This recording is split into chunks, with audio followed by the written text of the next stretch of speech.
Good evening বন্ধুরা, আশা করি সবাই ভালো আছেন। আজ আবার চলে এসেছি নতুন একটা ভিডিও নিয়ে। আজকের গল্পটা হলো আমার দুবাই সাফারি পার্কের অভিজ্ঞতার। তবে শুরু করার আগেই বলি, এখন দুবাইয়ের অবস্থা নিয়ে আপনারা অনেকেই চিন্তিত। আমার কাছেও এটা একটা বড় চিন্তার কারণ। আমাদের কাছে অনেক মেসেজ এসেছে। আসল কথা হলো, দুবাই কিং পুরো বিষয়টা খুব ভালোভাবে কন্ট্রোল করে যাচ্ছেন, তাই বেশি ভয় পাওয়ারও কারণ নেই। মিডিয়া অনেক সময় অনেক ভিডিও এখন এআই এডিট করে পাবলিশ করছে, যেটা আসল ঘটনা নয়। যাই হোক, ওখানে দুবাইতে যারা ঘুরতে গেছে তারা এখন ট্যুরিস্ট স্পটগুলোতে হয়তো অতটা যেতে পারছে না, হোটেল অ্যাকোমোডেশনেই থাকতে হচ্ছে, ফ্লাইট তো বন্ধ। আমরা ঠিক সময়ে ইন্ডিয়ায় চলে এসেছিলাম। যবে আমরা ইন্ডিয়ায় এসেছি তার একদিন পর থেকেই এসব ঝামেলা শুরু হয়েছে। কিন্তু বিশ্বাস করুন, ওখানে মেট্রো চলছে, মলস খোলা আছে, ডেলি জিনিসপত্র যে জায়গাগুলো থেকে পাওয়া যায়, সুপার মার্কেটস, ওগুলো খোলা আছে।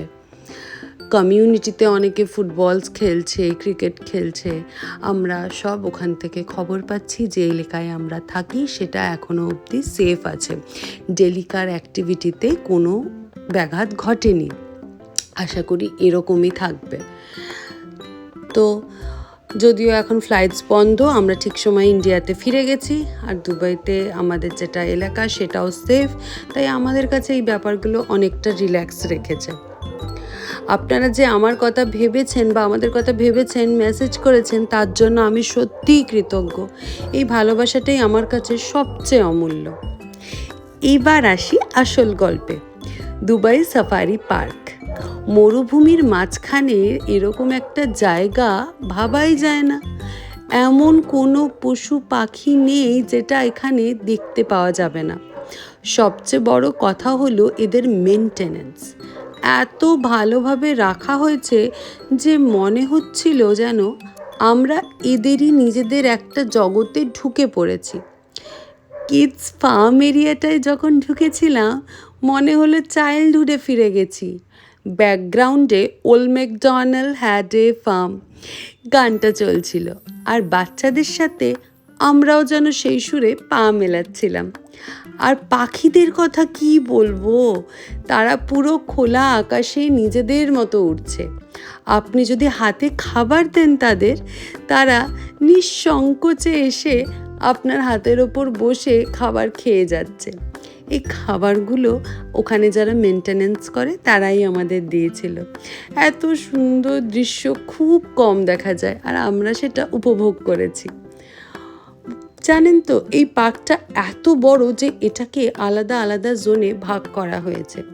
যেমন আফ্রিকান জোন, এশিয়ান জোন, আরও 3-4টে জোন ছিল। আমার এখন না নামগুলো মনে পড়ছে না। এত বড় জায়গা হেঁটে দেখা কারোর পক্ষেই সম্ভব নয়, তাই এখানে লোকাল ট্রান্সপোর্টের খুব ভালো ব্যবস্থা আছে। আমরা জিপ সাফারি করেছিলাম, বাস সাফারি করেছিলাম। এটা করা খুবই দরকার, কারণ এখানে বাঘ, সিংহ বা জেব্রা, জিরাফরা কোনো খাঁচায় বন্দি নয়। তারা খোলা বিশাল একটা জায়গায় থাকে। ওরা নিজেদের মতো ফ্রি স্পেসে ঘুরে বেড়াচ্ছে, আর আমরা যারা বসে আছি জিপে বা বাসে, তারা সেটা কাছ থেকে উপভোগ করছি। এত কাছ থেকে জিরাফ বা লায়ন দেখার সুযোগ একসাথে বারবার আসে না।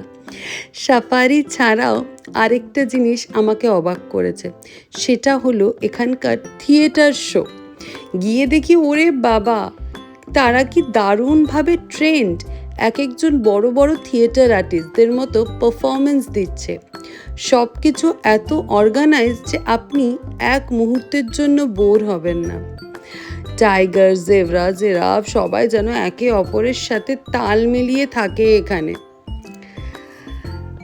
তবে একটা কথা বলে রাখি, যারা পরে দুবাইতে ঘুরতে যাবেন, খুব একটা দুবাই সাফারি পার্ক কোনো ট্যুরিস্ট কোম্পানির সাথে গেলে ইনক্লুডেড থাকে না বলে আমি জানি, কিন্তু হতেও পারে। সবটা তো আমার পক্ষেও জানা সম্ভব নয়, কিন্তু অনেকের সাথে কথা বলে দেখেছিলাম যে তারা এই জায়গাটা মিস করে গেছে। যারা যদি হাতে সময় থাকে তারা এই সাফারি পার্কটা একদম মিস করবেন না। হাতে একটু সময় নিয়ে যাবে, কম করেও 8 থেকে 9 ঘন্টা দরকার পুরো পার্কটা ভালোভাবে ঘোরার জন্য। এই পার্কের সব কিছু আমি ক্যামেরাবন্দি করতে পারিনি, কারণ অনেকটা সময়ের জন্য ছিল আর আমার ফোনের ব্যাটারিটা মেনলি ডেড হয়ে গেছিলো। তারপর রিদমের ঘুম পেয়ে গেছিলো, তো এইসব করে আমি কিছু কিছু মুহূর্তই ক্যামেরাবন্দি করতে পেরেছি। যতটা পেরেছি আপনাদের সাথে শেয়ার করলাম। এই ভিডিওটা যদি ভালো লেগে থাকে তাহলে একটা লাইক আর কমেন্ট অবশ্যই করে দেবেন। এই কদিনে আপনাদের মেসেজে আমি বুঝতে পেরেছি আপনারা আমার ভিডিওগুলো দেখছেন, তাতেই আমার এত ভালো লেগেছে যে মাথায় রেখেছেন যে আমি দুবাইতে থাকি, এই সময় দুবাইতে এরকম প্রবলেম হচ্ছে, তাহলে ওর একটা খোঁজ নিই। তো এটা আমার কাছে অনেক বড় ব্যাপার, অনেক।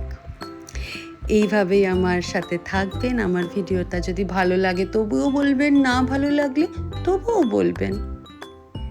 শেখার তো কোনো শেষ নেই, তাই না? আজকে তাহলে আসি, পরের দিন আসবো নতুন কোনো ভিডিও নিয়ে। দুবাইয়ের অনেক ভিডিও এখনও আমার ফোনে রয়েছে, ওগুলো আপনাদের সাথে শেয়ার না করা পর্যন্ত আমার তো শান্তি নেই। তারপর ইন্ডিয়ার গল্প নিয়ে আসবো, বাড়িতে এতদিন পর ফিরেছি সেই মুহূর্তগুলো শেয়ার করব। চলুন তাহলে আজকের মতো টাটা।